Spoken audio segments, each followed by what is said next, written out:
My name is Martin Kiva. I'm actually, sorry just to correct you there. I studied at UKZN.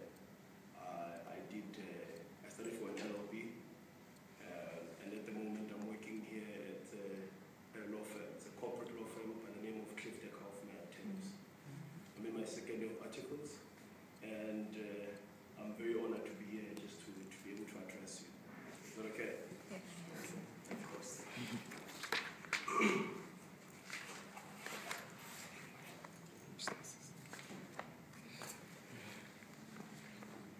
I think this is actually one of my favorite subjects to talk about, and because I mean you guys spoke to me about the issue of you asked me to speak about the issue of networking, and that's it's an all-encompassing term because it deals with leadership, with vision, and with people.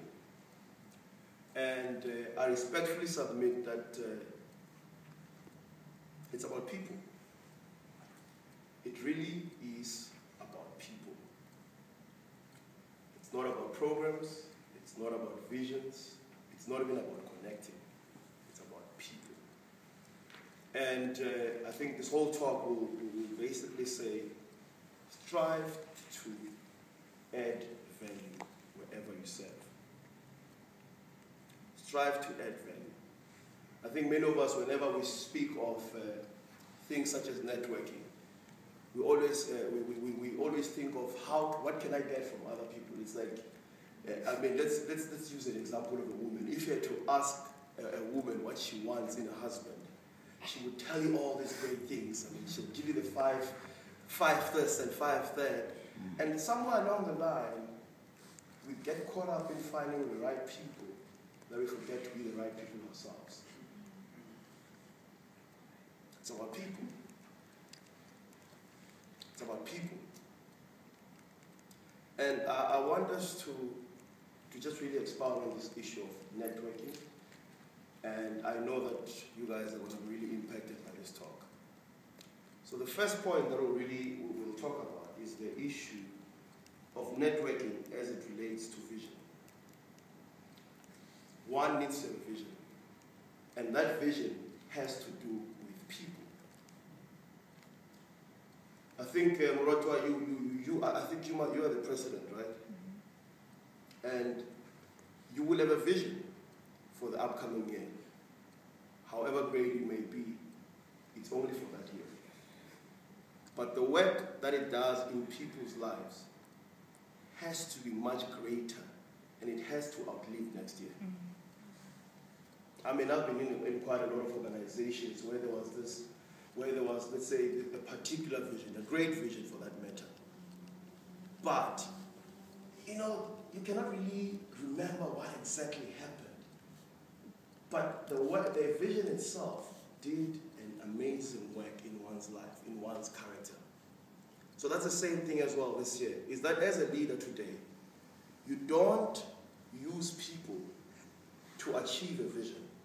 You use a vision to grow people. That's the biggest mistake we make in most cases.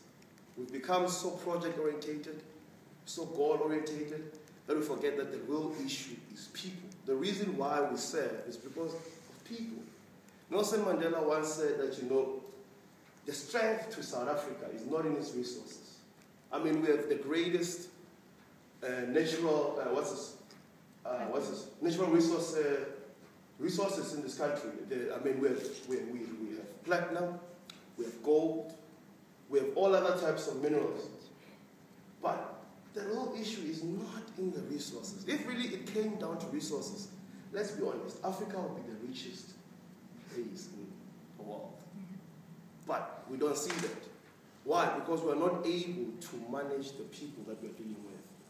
So how do you create a proper network? You create a proper network by focusing on your strengths.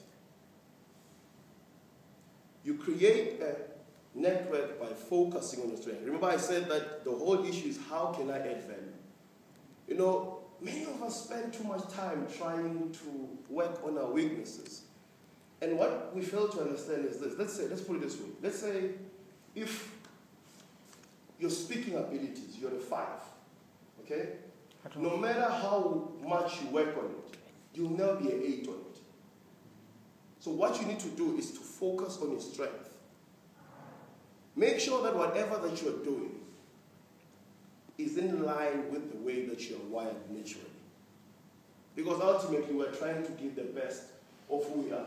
Whenever you're operating outside the area of your wiring and the area of your calling, it's like a person who's right-handed using his left arm. What happens? It's untidy, it is very slow. How can you add value with something that's subpar? How can you add value with something that's very slow? We need to become a people who focus on our strengths. Focus on your strengths and manage your weaknesses.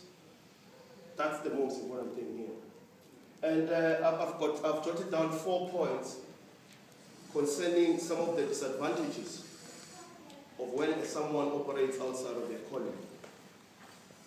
Firstly, they waste resources. Whenever someone operates outside of their calling, they are bound to waste resources. Secondly, they waste time. Whenever someone operates outside of their calling, they are bound to waste time. So what is important is this: find the place in which you excel. Find your purpose in life, and out of that, you will be better served to contribute into the network that you are in. I once asked a friend of mine, I said, what would you choose, passion or profit? And he said to me, my passion is profit. But I'm of the view that, you know what, the best way to find out what your purpose is in life is by finding out what your passion is. The moment you find your passion, you find your purpose.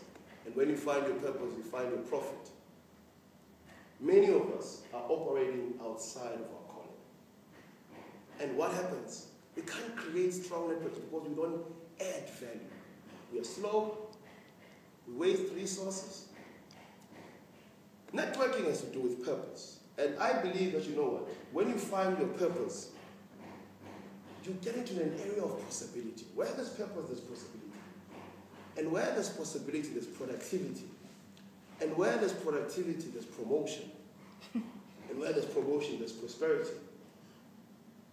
So ultimately, networks has a lot to do with you more than it actually even has to do with other people. I want to put it at this level. I was part of the Law Students' Council. And, you know, many of us were placed in some really awkward positions. You find certain people not doing their work and all that type of stuff. It really puts things out of balance. Luckily enough, I found myself, and I was the PRO, and I really enjoyed it. My role was basically to liaise with law firms and also fundraising and all that.